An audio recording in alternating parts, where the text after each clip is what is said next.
Bonjour à tous et bienvenue à ce nouvel épisode de l'Instant T où nous continuons notre série sur les sabbats pour vous parler de celui qui approche, c'est-à-dire celui d'Imbolc, le 1er février.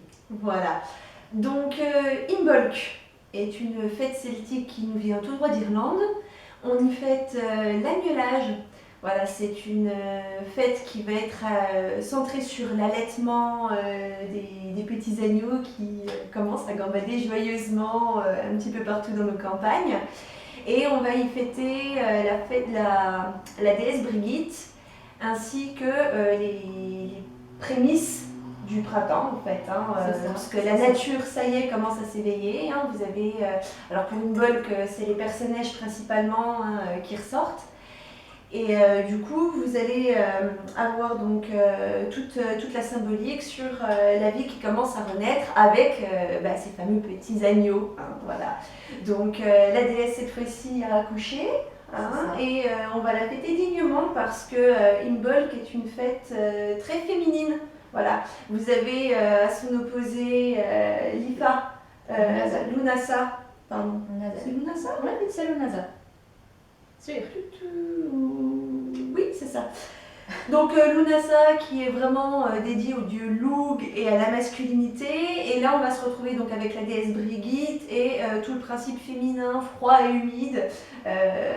Lunaire par excellence. Et très lunaire, voilà, où on va rechercher la bénédiction des eaux lustrales.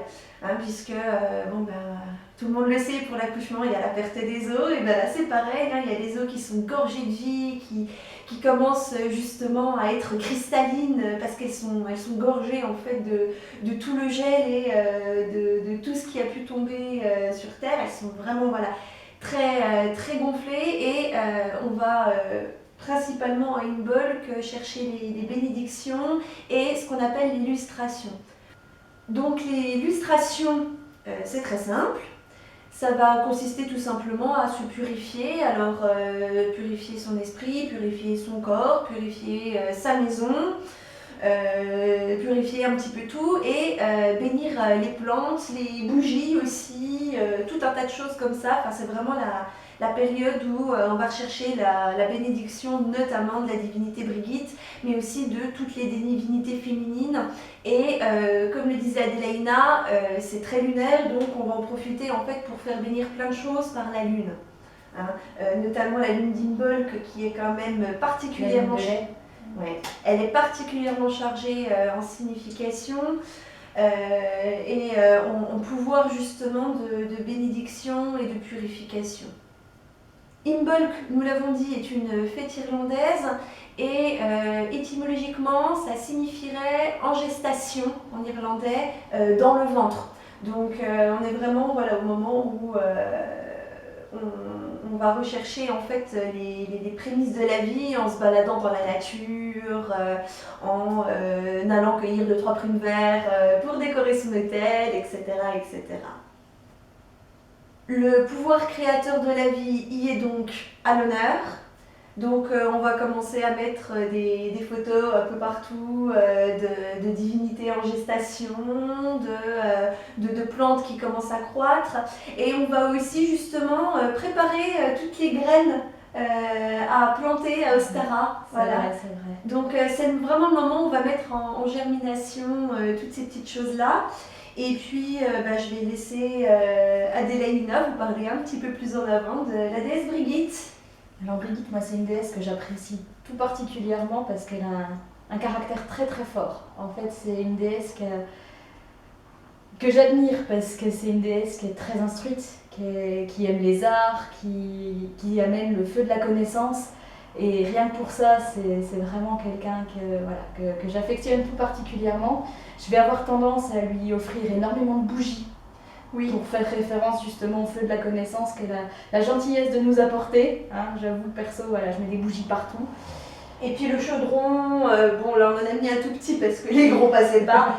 Mais un chaudron absolument qui représente l'utérus. L'utérus, le feu de la connaissance. Moi je sais que le chaudron c'est vraiment pour moi le feu du savoir, le bouillon d'idées en fait qui va sortir ses vapeurs du chaudron pour aller encenser ceux qui sont autour. Voilà. C'est pas ça. On est d'accord, il n'y a pas de souci. Après, voilà, sur Brigitte, pour ceux qui ont eu la chance de la rencontrer, ça devrait suffire. Hein. C'est vrai qu'elle se suffit à elle-même en fait. Hein. Quand on la connaît un petit peu, elle arrive, on sait déjà à qui on a affaire parce qu'elle a ce côté. Maintenant j'arrive, l'hiver est fini. Quoi. C'est vraiment une. Voilà, quand elle arrive à Imbolc, c'est vraiment le symbole que le printemps va revenir. C'est pourtant pas une déesse printanière, mais je sais que quand je la sens arriver, je sais que l'hiver va prendre fin. Mais tout simplement parce que le feu... Parce qu'elle réchauffe la terre, voilà, simplement. Réchauffe et puis bouillonne. C'est ça. Elle représente vraiment le tourbillon de vie. On a essayé de trouver des images un peu sympas, qui ne sont pas made in nous, mais made in Ami Google. Donc en haut, vous avez la traditionnelle robe rouge de la déesse Brigitte, avec la coupe qui renferme les eaux lustrales, donc les eaux de bénédiction, puisqu'elle bénit quand même tous ceux qui veulent être là. D'ailleurs, si vous êtes enceinte, c'est le moment d'aller bénir votre petit ventre.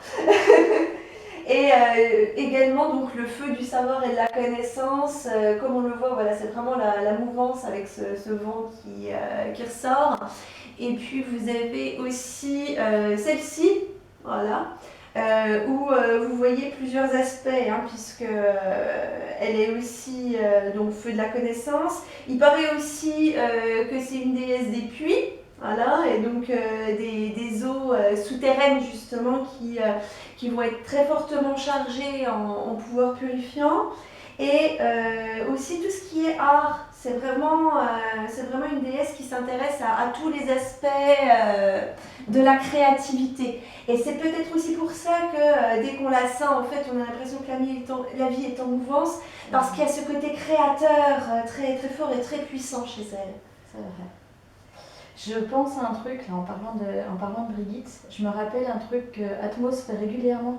Pour la nuit d'Imbolc, il met une tenue sur le bord de sa fenêtre pour faire bénir en fait cette tenue, pour que quand il se sent pas bien dans les mois à venir, sur un an en général, hein, ça marche jusqu'à l'Imbolc le suivant, il enfile cette tenue pour bénéficier justement de l'énergie de Brigitte qui sera passée bénir sa tenue.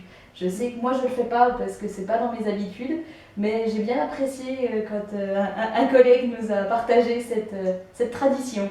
Tout à fait. À ce propos, je crois que c'est Lyra Scholter qui disait qu'en fait, je ne sais plus si c'est elle ou Athénos Orphée, effectivement, qui eux en fait disaient que d'année en année, plus on pose le même vêtement tous les Imbolc, plus il se charge en fait. Et donc plus il devient puissant, et principalement sur tout ce qui est... puisque on a dit que c'était la bénédiction et l'illustration, la purification, et par conséquent aussi, par analogie plutôt, le soin, la guérison.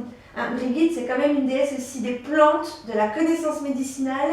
Vous allez souvent la trouver avec un chaudron ou avec un pilon mortier à écraser ces plantes dans l'iconographie. Les agneaux bien évidemment, mais donc aussi ce pouvoir de connaissance des plantes de guérison. Voilà. Donc effectivement, n'hésitez pas, parce que c'est vrai que c'est un petit charme à pas cher. C'est ça. Vous ne travaillez pas, mais qui fait le job. Et voilà. Et oui, puisqu'il paraît qu'en fait la déesse Brigitte, pendant la nuit d'Imbolc, donc va descendre sur terre, descendre, tout simplement, voilà, et du coup et va se promener profite, partout. Voilà. En se promenant pour bénir les vêtements qui traînent sur le bord des fenêtres. Voilà.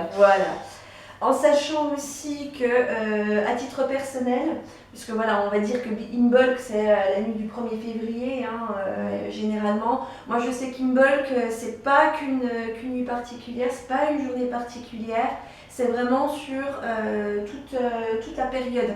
C'est-à-dire que au sortir de Yule, dès que je sens que l'air commence à se teinter justement de cette odeur d'eau gelée, pour moi, ça y est, on est à Imbolc, et donc je vais commencer à le préparer et je vais faire des choses sur toute la saison en fait, jusqu'à ce que je commence à ressentir les énergies de Stara. Donc généralement, avec l'arrivée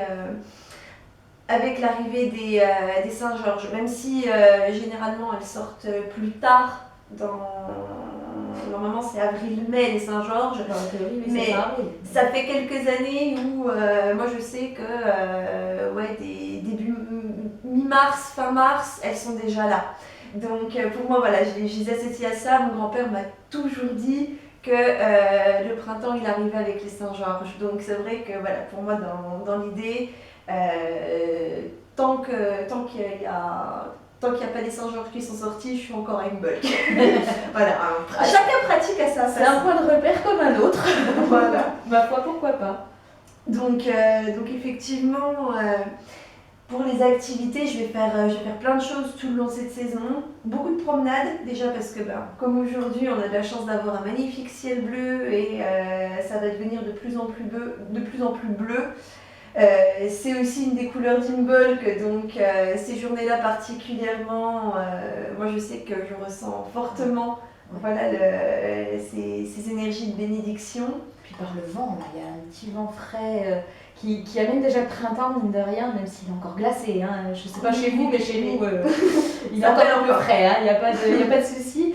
Mais ce petit vent, il a une énergie voilà, qui nous dit ça y est, maintenant réveille-toi, t'as fini d'hiberner, maintenant bouge-toi quoi. Et c'est vraiment cette impression-là que j'ai toujours aux environs d'Imbolc et là on y est, hein. Pourtant on n'y est pas encore.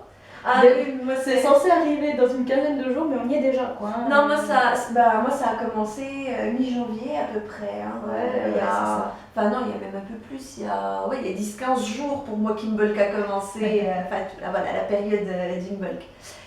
Donc effectivement, qu'est-ce qu'on fait à Imbolc? Comment tu le fêtes, toi? Comment je le fête? Déjà, je fabrique des bougies, parce que j'aime ça. Puis qu'il faut les bénir. Et puis que c'est l'occasion ou jamais de les faire bénir, donc voilà. De toutes sortes, des chandelles, des bougies colonnes, des bougies rondes, des trivium, que j'adore. Voilà, on en a eu là, je sais pas si tu peux la choper éventuellement. Monsieur. Voilà, ça c'est une de mes préférées, alors je sais pas, voilà. En fait, c'est plein de petites roses qui s'entrecroisent et elles symbolisent le carrefour de vie. Et c'est une bougie que j'apprécie tout particulièrement, donc j'ai tendance à en fabriquer de toutes sortes. J'en allume quand même une bonne quantité donc pour célébrer Brigitte. Mais le reste, voilà, je les fais bénir pour le restant de l'année. Donc déjà ça, après je m'amuse, bon là j'ai pas eu le temps encore, hein, mais je m'amuse à découper des petits flocons de neige en papier pour en mettre partout dans la maison. Moi aussi, t'es en train. Oui, je suis en train, j'ai commencé, mais bon, voilà, c'est pas encore fini parce que c'est du travail et que j'ai pas eu le temps, voilà, tout simplement. Donc ça, c'est pour accrocher dans mon petit arbre de vie. Pour ceux qui ont vu notre vidéo sur Yule, ils ont vu la méditation. Ils ont vu les décos que j'avais mis dans mon petit arbre. Et cette fois, je vais troquer les pommes en plastique et les rondelles d'orange séchées pour des petits flocons de neige en papier. Qu'est-ce que je fais? Je fabrique de l'eau lustrale. Oui. Alors, selon la méthode de l'almanach, je triche un peu parce que j'en ai encore pas de... c'est Picanoa Je me rappelle jamais. Oui, c'est ça. Voilà, l'almanach des sorcières. Vous le retrouverez de toute façon parce qu'en tapant almanach des sorcières, vous tomberez en priorité sur le leur. Mais comme j'ai appris un peu à rajouter un peu de texte dans les vidéos, vous l'aurez en vidéo, le texte. Ça marche. Vous avez la référence. Tu le remettras en référence, il n'y a pas de souci. Mais enfin, dans cet almanach-là, elles ont une recette d'eau lustrale qui marche très bien. Oui. Donc voilà, j'ai tendance à faire ça. Après, le petit bain de purification, si j'ai peu le temps de le faire, là, courant janvier, parce que ça prend aussi du temps, et puis qu'on se laisse un peu manger par la société consumériste et le rythme de vie de cette société. J'ai pas forcément le temps de le faire. Là, j'en profite, je prends le temps de le faire. Voilà, le bain de purification. Le petit coup de balai supplémentaire histoire de fignoler la purification de la maison. Et puis voilà, je fabrique une croix de Brigitte quand j'ai le temps. Oui.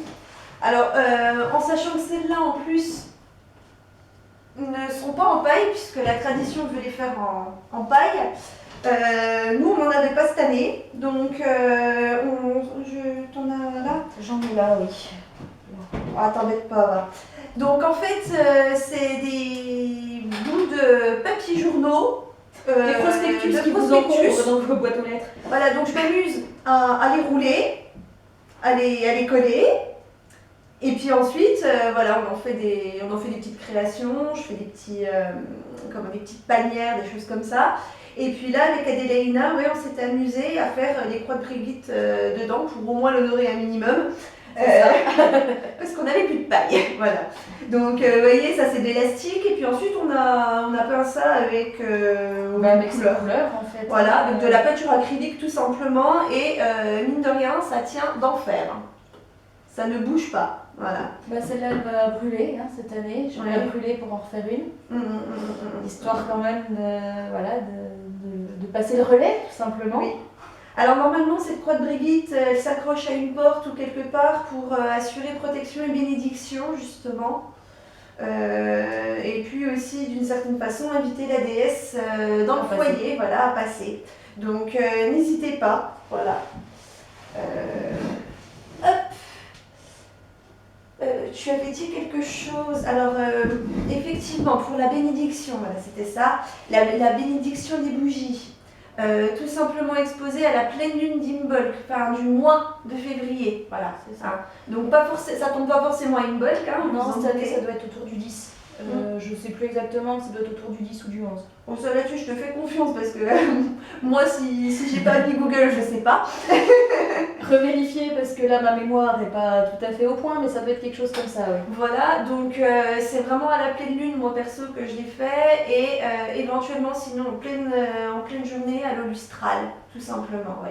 Ou à l'huile consacrée éventuellement. Ou à l'huile consacrée, effectivement. On a soit l'huile de consécration classique, soit une huile de la déesse Brigitte spécifique. Voilà, chacun son... Pour ceux qui l'ont. Voilà. Moi, par exemple, c'est mon eau de lavande armoise que je vais utiliser pour nettoyer. Faire aussi le matériel magique. Parce que c'est le moment de le bénir justement sous les ondes. De toute façon, tout ce que vous voulez bénir, vous le placez, vous l'exposez au rayon de pleine lune, ça marche du tonnerre. Pour ceux qui pratiquent la divination, la boule de cristal, profitez-en pour la mettre à ce moment-là, parce que la boule de cristal, par définition, déjà, c'est en lien avec la lune. Alors, moi j'en ai pas parce que ça coûte horriblement cher. Adélaïna en a une vraie. Moi j'en ai une, oui, mais je l'ai pas emmenée. Moi, on m'a offert ça quand j'avais 12-13 ans. À la base, c'est un presse-papier. J'ai jamais utilisé comme presse-papier, j'ai toujours utilisé comme boule de cristal. Donc, celle-ci a pas cher, parce que c'est que du verre, voilà. En plus, un cadeau, donc ça m'a rien coûté. Et ça marche très bien. Donc, ça. Et oui, je voulais revenir aussi sur le bain de purification. Je t'en prie. Moi, tu le fais à ta façon, toi, donc vas-y. Voilà, partage. et puis j'avais promis que j'en parlerais, donc je vais en parler. Vas-y. Donc, moi, ce que je fais, alors pas nécessairement le jour pile d'Imbolc, mais sur la saison, je vais le faire 2 à 3 fois. C'est un bain où je vais me poser, donc je vais déjà préalablement me laver à la douchette. Une fois que je me suis lavée, je redonne un petit coup dans ma baignoire histoire qu'elle soit bien propre. Je laisse couler l'eau claire, sans rien, bien chaude. Et pendant que mon bain coule, je vais me chercher... alors avant j'avais un calice, mais il avait... Voilà, bon en même temps, je l'avais depuis Mathusalem, j'ai pas encore fait le deuil. Donc voilà, j'avais mon petit calice qui était en fait un verre à pied tout simple, mais le pied était bleu. Et comme le bleu, c'est le soin, la guérison, mais aussi la bénédiction, ça représente aussi la couleur de l'eau. C'est vrai que je l'adorais pour ça. Donc j'allais chercher soit mon lait de chèvre, si j'avais de l'argent, soit du lait de vache classique, bien frais, sorti du frigo, donc glacé. Je me servais un verre complet dans la coupe. Et une fois que j'étais bien posée au chaud dans mon bain, je prenais la coupe, je faisais une phrase pour le dédier à la divinité. Et ensuite, donc, j'en versais sur le front pour que ça retombe vraiment sur tout le visage. Donc c'est glacé et c'est fait pour, ça représente le froid d'Imbolc, ça représente toutes les énergies de la saison, et c'est du lait. Et donc j'en versais un tiers sur moi, j'en buvais un tiers pour me purifier de l'intérieur, donc purification de l'extérieur, purification de l'intérieur en buvant 3 gorgées, et le reste en libation dans l'eau. Ce qui fait que avec mon bouillon, en fait, je vais réchauffer le lait. Donc c'est l'idée de réchauffer la terre et de récupérer en fait les bienfaits. Et ça me permet de faire l'offrande en échange de la bénédiction de purification en même temps. Donc j'aime beaucoup, beaucoup, beaucoup ce rituel. Je dois le faire depuis mes 11-12 ans. Voilà, c'est mon petit rituel. Je me rappelle ma mère qui me disait « Mais qu'est-ce que tu fais avec ça ?» Et ben voilà. Et maintenant que j'ai pu mon calice, j'utilise tout simplement ceci. Voilà, une coquille Saint-Jacques parce que ça rappelle la mer avec des petits coquillages. Donc je vais verser là, en fait maintenant je prends mon lait à côté et puis je verse en 3 fois. Donc une fois complète et une fois pour boire et une fois pour verser en libation. Et ça marche très bien et ça m'a coûté 0 €. Puisque ça c'est récupération des coquilles Saint-Jacques de Noël. Voilà. On fait tout dans la récupération. Pas de gaspillage. Donc effectivement voilà. C'est aussi le moment de préparer aussi d'autres plantes, en fait, de faire ces petits mélanges pour l'année. Je sais que j'aime bien en faire à Imbol pour justement avoir le temps de les purifier et de les bénir. Et on avait dit aussi à Yule que c'était le moment en fait d'aller chercher les bénédictions. Ouais, c'est vrai. Et pour aller les chercher, du coup, rien de tel que de prendre une bonne paire de baskets et d'aller faire un tour. Alors dans mon petit tour, moi j'y vais armée d'une baguette de Priap, donc un simple morceau de bois que j'ai décoré avec des rubans, que j'ai agrémenté de petites clochettes. Et je vais la secouer tranquillement dans la forêt pour dire à la nature, réveille-toi. Parce que moi je me suis réveillée avec mon petit verre de lait que je me suis pris dans la trogne. Et du coup, je vais réveiller le reste du monde. Voilà, je vais dire à la nature, maintenant Brigitte est passée pour te réveiller, bah, je viens t'aider un petit peu, je viens te secouer aussi. Et j'en profite à ce moment-là pour faire un détour, pour aller donner ma libation de lait. Je vais la donner, j'ai de la chance chez mes parents qui ont un petit ruisseau au bas de chez eux. Et je vais laisser ma petite libation de lait près du ruisseau, entourée d'arbres. Donc c'est un petit coin sympa et j'aime bien la laisser là. Voilà, en sachant que c'est là aussi où, en allant se balader dans la nature, où justement, en réveillant la nature, on attire les divinités, les entités en tout genre. Pour les secouer aussi. Et du coup, c'est là où généralement elles vont dire ah tiens, qu'est-ce que tu fais là tiens, code beau, code neuf. Ça fait longtemps qu'on t'a pas vu, qu'est-ce qui se passe dans ta vie maintenant? Et ben dans ma vie il se passe que j'ai tel et tel projet, est-ce que tu veux m'aider, est-ce que tu veux participer? Et c'est l'occasion d'aller chercher les bons appuis au bon endroit. Voilà, tout à fait. Et du coup c'est pareil, la baguette de Priap, ça peut être une super activité avec les enfants. Oui, c'est vrai que bon, la mienne est encore un peu petite pour faire ça, mais elle y aura droit. Puis là, j'irai peut-être avec mes neveux cette année. Je sais pas, je vais voir si mes neveux sont dans le coin, je les emmènerai parce qu'ils ont 5 et 10 ans. Et je pense qu'ils se régaleront à venir avec moi. Voilà. Bon, vu pour le reste, j'ai pas Puisque là, ils m'ont suivi. Hein, non, je n'enrôle pas les gamins dans une secte, mais. Mais c'est vrai que oui, voilà, des activités autour de la nature comme ça, les gamins. Ah, c'est agréable avec les gosses, ouais. Ah bah puis aller faire tenter les clochettes dans une balade dans la nature, c'est vraiment sympa. Et puis y aller avec des gamins, c'est aussi l'occasion justement de réveiller d'autres entités, parce que les gamins, ils ont l'innocence. Et du coup, il y a d'autres entités qui vont regarder, tiens, il y a des enfants qui s'intéressent à ce qu'on fait, viens voir comment ça se passe, etc. Et ça peut être sympa aussi. Et puis obtenir des bénédictions pour eux aussi, hein, parce que c'est vrai que, notamment la déesse Brigitte, je sais qu'elle a une attention toute particulière sur les enfants. Et elle arrive à la période de l'agnelage et des naissances, elle est quand même intimement liée à la bénédiction des enfants en devenir. Ou déjà là, voilà. Quoi d'autre aussi? Au niveau des activités, j'avais bien aimé aussi la référence que Brazet faisait dans sa Bible des Fées. Ah oui. Où il fabrique des maisons, des petits abris pour les fées en fait, en bois, en paille, avec des fleurs. Enfin, les fleurs, c'est selon ce que vous trouvez, hein, mais avec la paille et puis avec le bois, ça marche bien aussi. Et du coup, faire des petites maisons pour les fées, ça c'est pareil, c'est sympa avec les gosses. Oui. J'avais commencé à en faire une, mais elle est très typée Halloween. J'adore l'automne et du coup. T'es pas au mois d'octobre pour rien, quoi. Tout prend des allures automnales avec moi. J'adore le côté rougeoyant, flamboyant, justement, qu'on trouve en cette saison.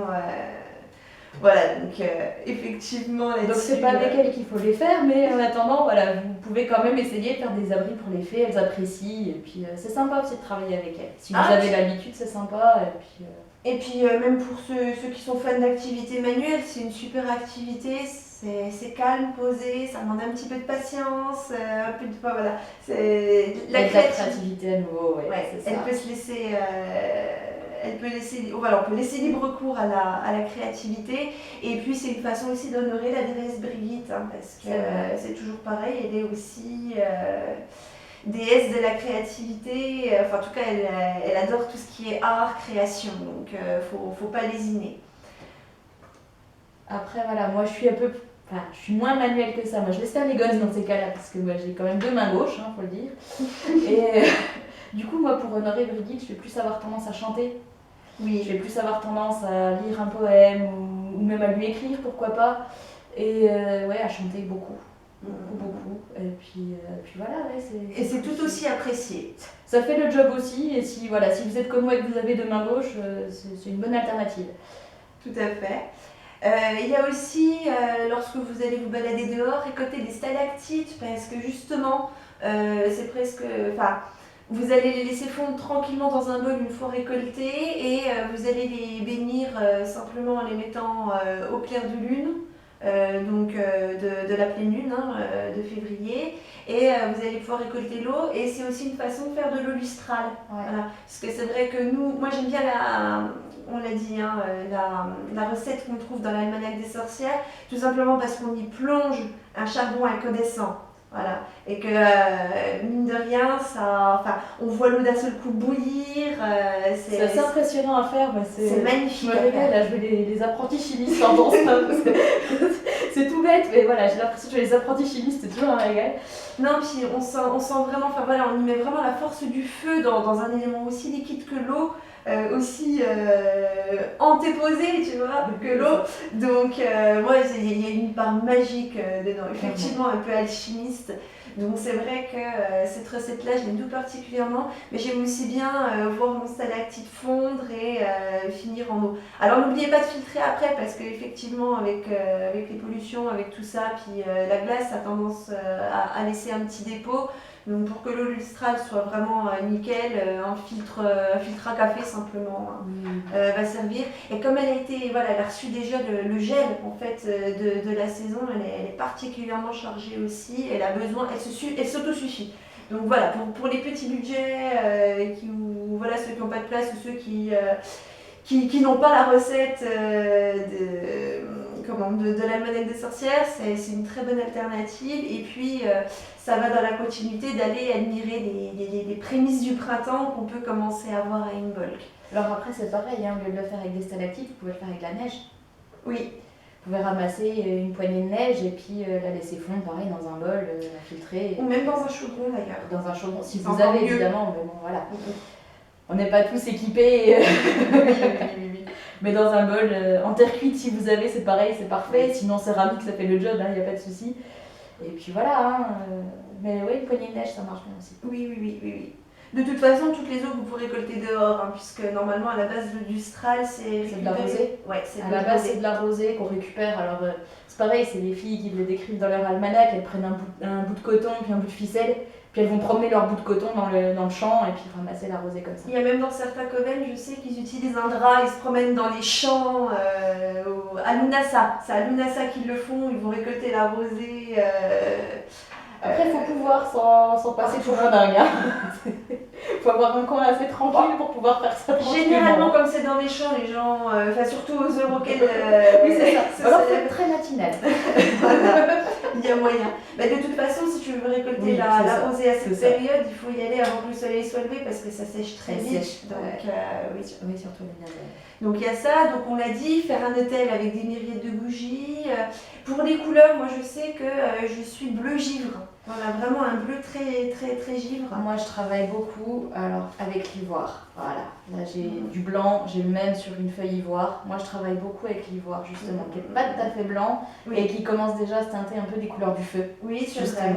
Voilà, moi je travaille comme ça. Alors ça, après, voilà, c'est pareil, on a fait le calice, c'est un calice dédié aux astres. Donc voilà, vous voyez là, c'est les phases lunaires justement, dans lequel on fait nos libations, justement la libation de lait, c'est avec celui-là. Bon, vous voyez, le bleu est déjà très vif. Hein. Là, on parle d'un bleu vraiment comme s'il était auréolé de gel, vous voyez. Donc vraiment très pâle. Et j'aime bien que mes bougies soient comme ça. Donc c'est vrai que là, je ne les ai pas encore achetées pour cette année, mais je vais pas tarder. On se les fera. Oui, on se les fera. Après, il est difficile à obtenir ce bleu. Justement, ce sera l'occasion de travailler. Parce que justement, voilà, il a une couleur légèrement laiteuse qui fait que du coup, ça rappelle aussi les premiers laits de l'agnelage. Donc, on a aussi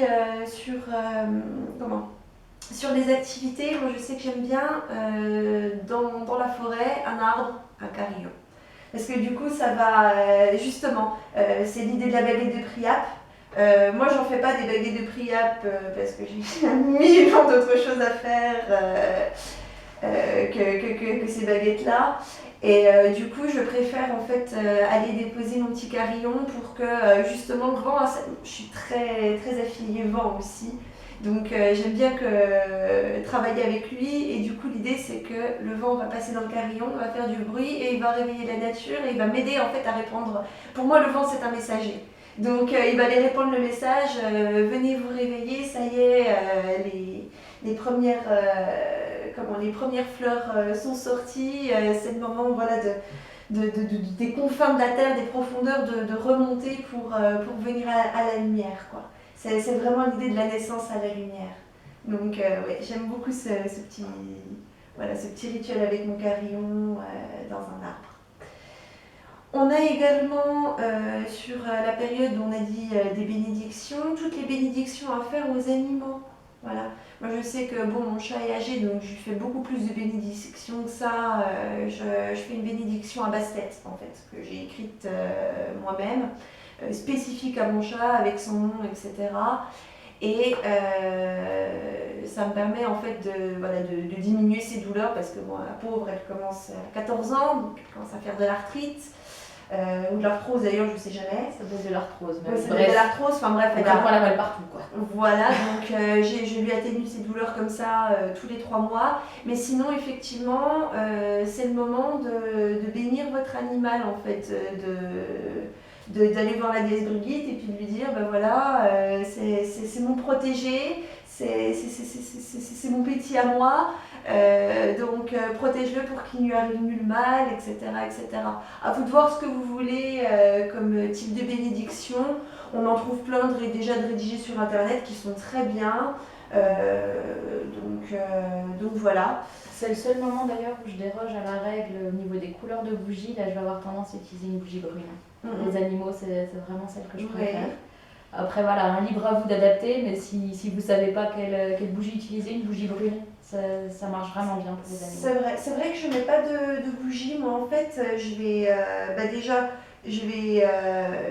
ça va être le moment où on a chouchouté la maison parce qu'on l'a purifiée. Je vais aussi chouchouter mon animal. Donc je vais prendre le temps de la brosser, etc. Et puis je vais faire en fait une huile simplement avec de l'herbe à chat que je vais broyer finement, que je vais faire macérer dans de l'huile. Et en fait je vais offrir ça sur mon autel en demandant à la déesse de bénir les animaux de ma maison. Et j'en profite aussi pour récolter les poils de mon chat, voilà, qui vont me servir dans la pratique, puisque rien ne se perd, tout se transforme, ça, et puis aussi les griffes qu'elle perd à ce moment-là, parce que généralement, surtout les chats, vont beaucoup se faire les griffes, et du coup je vais autour de l'arbre à chat récolter, et puis les exposer aux rayons lunaires aussi. Voilà. Donc voilà, tout un travail avec vos animaux pour cette période aussi, si vous ne savez pas quoi faire, c'est vraiment sympa, et puis ça permet de renouer tranquille avec son animal. Et puis avec la pratique, mine de rien, parce que pendant l'hiver, on pratique quand même moins. Donc oui. C'est l'occasion aussi de repratiquer en doucement. Tout à fait, tout à fait. Un autre truc aussi, on dit, en Angleterre, il y a un truc qui dit one in, one out. C'est-à-dire qu'on va faire sortir un objet et on va en faire rentrer un. Donc ça peut être sympa entre amis, entre tout ça, s'échanger aussi un petit cadeau. Voilà. Un cadeau qui nous a servi à nous, on sait que ça peut être utile à quelqu'un d'autre, hop, et puis en recevoir un en retour. On peut faire ça aussi tout simplement avec la croix de Brigitte, c'est-à-dire brûler l'ancienne en regardant la fumée, donc lui souhaiter bon voyage et la remercier pour les bienfaits qu'elle nous a apportés l'année précédente, et puis recréer la nouvelle. Voilà. C'est pour ça que je disais qu'elle allait finir au feu celle-là, parce que c'est l'occasion justement de passer le relais à la suivante. C'est vrai, c'est vrai. Et puis bah, je pense qu'on va pouvoir passer les activités, on a fait le tour. On a fait le tour. Non, t'as pas parlé de ce qu'on faisait avec les miroirs. Ah je oui. sais qu'on pratique avec les miroirs à cette saison-ci, mais là c'est toi qui t'y colle. C'est pas vraiment qu'on pratique avec les miroirs, mais c'est que justement c'est une période d'illustration, une bénédiction, il faut en profiter sur absolument tout, le matériel magique, mais surtout on va passer toutes les surfaces de miroirs avec des os spécifiques. Vous pouvez utiliser par exemple le mélange eau de lavande armoise et ça va préparer les miroirs que vous allez utiliser dans votre pratique pour la divination ou pour contacter d'autres entités. C'est le moment aussi de faire les huiles spécifiques justement pour passer, les eaux spécifiques pour passer sur les miroirs afin de les dédier à telle ou telle divinité. Moi je sais que je le fais à cette période-là justement. Ça me permet de redire à toutes les divinités coucou, je t'ai pas oublié, c'est le moment de renouer contact en fait, tout simplement. Donc aller chercher des bénédictions, moi, c'est comme ça que je le fais aussi. Ok, voilà. Okay. En chuchotant en fait le matériel qui appartient à d'autres entités. Ok. Voilà, tout simplement. Donc on a parlé des décorations, mine de rien. On a parlé des couleurs, qui est quand même les couleurs, ça reste le blanc, ça reste le bleu givre. Moi j'ai pris un bleu un peu plus foncé parce que le bleu givre en carton ça pousse pas comme on veut. Et puis au niveau des couleurs, si le orange, les couleurs qui vont à Brigitte, les couleurs de feu, le orange, le rouge. Voilà, le cuivré en l'occurrence. Le vert aussi, c'est une déesse celte, le vert pour la végétation. Pas n'importe quel vert, c'est pour ça que c'est un peu... ce vert-là, je l'utilise parce que c'est un vert tendre, ça correspond vraiment au premier reverdissement en fait, de l'herbe. Sinon pour Brigitte, c'est un vert bronze. Oui. Qu'elle aime énormément aussi. Oui. Voilà. Et du coup, oui, pour les décorations, pourquoi pas aussi faire une poupée. Je sais qu'il y en a qui font une poupée avec laquelle justement ils vont créer des petites choses comme pour une maison de poupée. Ils vont lui faire des vêtements, des choses comme ça. Moi, j'ai jamais trop fait parce que j'utilise des poupées péruviennes, ce qui est encore autre chose. Je vous en parlerai dans une autre vidéo. Mais du coup, oui, il y en a certains qui font aussi une effigie de la déesse Brigitte qu'ils vont mettre sur leur autel. Et donc, il y en a pas mal qui font du tricot à cette période pour lui faire une petite couverture pour justement la réchauffer, qu'elle n'ait pas froid, qui vont lui faire une petite robe rouge, etc. Et puis, il nous reste à aborder la question du repas, je pense. Oui, c'est ça. L'encens aussi, tu utilises aussi. Oui, le repas et l'encens. Ouais. Alors, ton encens, c'est 3 parts de Liban, 2 parts de sang de dragon, 1 part de santal, 1 part de cannelle, quelques gouttes de vin rouge et quelques boutons de perce-neige. C'est ça. Passer au mortier. Et, par contre, attention, il est extrêmement entêtant. Il est merveilleux, il sent vraiment bon, mais il prend vite le crâne. Voilà, donc à utiliser avec parcimonie et pas dans n'importe quelle condition. D'autant que généralement on en fait l'équivalent d'une poignée. Donc, oui. On n'en fait pas des litres, mais voilà. C'est vrai que cet encens est très sympa. Si vous avez l'occasion de le faire, il est vraiment très très sympa. Et puis je crois qu'il prend en maturité avec l'âge. Oui. Aussi. Ça c'est les joies du vin rouge. Oui. Il macère un peu. Et bon, il n'en faut pas 4 litres non plus. 3-4 gouttes ça suffit amplement. Mais ça a tendance à prendre en puissance du coup avec le temps. C'est vrai qu'il est sympa. Et pour le repas, du coup, moi j'ai tendance à faire des crêpes. Parce que mine de rien, Imbolc, c'est aussi la chandeleur pour les chrétiens et puis pour les gens entre guillemets les gens normaux entre guillemets. Le grand public a tendance à plus faire la chandeleur qu'Imbolc et du coup c'est deux fêtes qui se recoupent. Donc moi je fais des crêpes.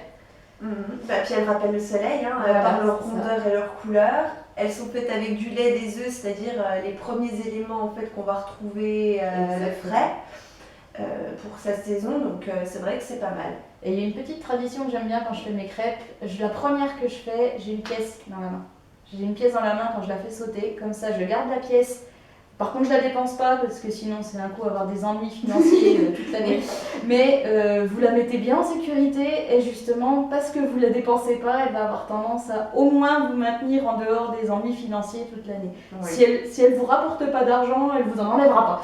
Voilà, c'est toujours ça de prix. Sauf si vous la dépensez. Mais si vous la dépensez, par contre il y a des chances que le reste de l'argent fuit avec. Voilà, c'est c'est un risque. C'est vrai, c'est vrai. Donc ouais, ça j'aime bien. Après pour le repas, sinon je fais des faritas, moi beaucoup, parce que on aime aussi faire pas mal de choses épicées cette saison-ci. Donc les faritas, ça a tendance à faire double emploi, puisque c'est des crêpes épicées, donc voilà. Pour le repas, qu'est-ce que je fais d'autre? Souvent je fais du lait d'or comme boisson avec ça, c'est une boisson que j'aime beaucoup faire. Alors à base de ça, voilà, ça c'est une pâte de curcuma. Donc c'est du curcuma, du poivre et de l'eau. Voilà, qu'on a fait épaissir à la casserole. Et avec ça, vous mettez l'équivalent d'une petite cuillère. Mettez un peu d'huile de coco si vous en avez et du lait végétal. Et à boire, c'est une tuerie. Voilà, je le dis comme je le pense, débrouillez-vous, mais voilà, personnellement, je m'en régale. J'ai pas encore goûté, mais j'avais vu la couleur, à l'époque je pouvais pas en prendre, mais la couleur ça faisait envie, effectivement. Donc, on s'en fera cette année, voilà, je te ferai tester cette année, moi j'adore ça. Bon, je m'en fais dès que j'ai un petit coup de calgon, parce que le curcuma c'est redoutable pour la santé, c'est voilà. Mais elle a ce côté réconfortant par la couleur, par l'odeur, par la texture, parce que c'est du lait végétal, donc voilà, avec un peu d'huile de coco. Donc c'est une texture un peu particulière. Quel lait végétal tu utilises? Moi j'utilise du lait d'amande. Lait d'amande. J'aime pas le lait de soja. Puis c'est pas très bon pour la santé. Voilà, le lait de noisette est trop fort à mon goût. Et puis après, le lait de riz, ça n'a pas de goût. Voilà. Enfin, ça se marie pas avec le curcuma. J'ai pas envie de manger du risotto, j'ai envie de boire un coup. Donc voilà, j'ai tendance à utiliser du lait d'amande, personnellement. Voilà. Ok. Également pour le repas, tout ce qui pousse dans la terre en fait, c'est-à-dire qui sort pas. Donc carottes, oignons, navets, vous pouvez vous faire voilà, des légumineuses, des soupes avec tout ça. Et pour le dessert, vous pouvez manger des desserts à base de miel. Bon, évidemment tous les laitages aussi, hein, tout ce qui est crème pâtissière et autres flans divers et variés. Ouais. Profitez-en, hein, c'est le moment ou jamais de manger des laitages. Et voilà, et du miel. Moi j'aime bien faire une petite génoise au miel ou voilà. Et en boisson, du coup du cidre. Du cidre, ça marche bien. De l'hydromel si vous pouvez. Et sinon, le lait d'or, ça marche très bien. En sachant que pareil, moi je sais qu'à Inbol, que je laisse toujours, en fait quasiment à chaque sabbat, un repas que je mets, une partie du repas que je vais mettre en fait dans cette boîte qui est mon bol d'offrande. Pour tous ceux qui pourraient passer et la boisson dedans aussi pour les entités qui passeraient pour les remercier et pour la déesse Brigitte. Voilà. Donc j'ai aussi, vous voyez là le petit plat tout là-haut qui me sert par exemple pour mettre la première crêpe que je vais laisser en offrande. Puisque bon, Imbolc c'est les prémices, donc ce qui naît, ce qui arrive en premier, et donc on donne la première chose. Voilà. Donc le repas, avant de vous servir, vous servez d'abord les divinités, les entités, et ensuite vous mangez. Et puis je pense que c'est tout aussi, le pain. Le pain aussi aux céréales, voilà, avec toutes sortes de graines de lin, graines de sésame, graines de tournesol. Graines que vous voudrez. Voilà. Voilà, donc des pains aux graines parce que justement c'est le début de la germination, donc on commence à remettre tranquillement dans l'alimentation. Donc voilà, pour le repas, je crois qu'on a à peu près fait le tour. Et puis pour le sabbat en général, on a à peu près fait le tour aussi. Tout à fait. Libre à vous d'adapter et de partager avec nous dans les commentaires ce que vous aurez fait, ça peut être intéressant. Et puis j'ai envie de dire à bientôt pour une nouvelle tasse de thé. À bientôt.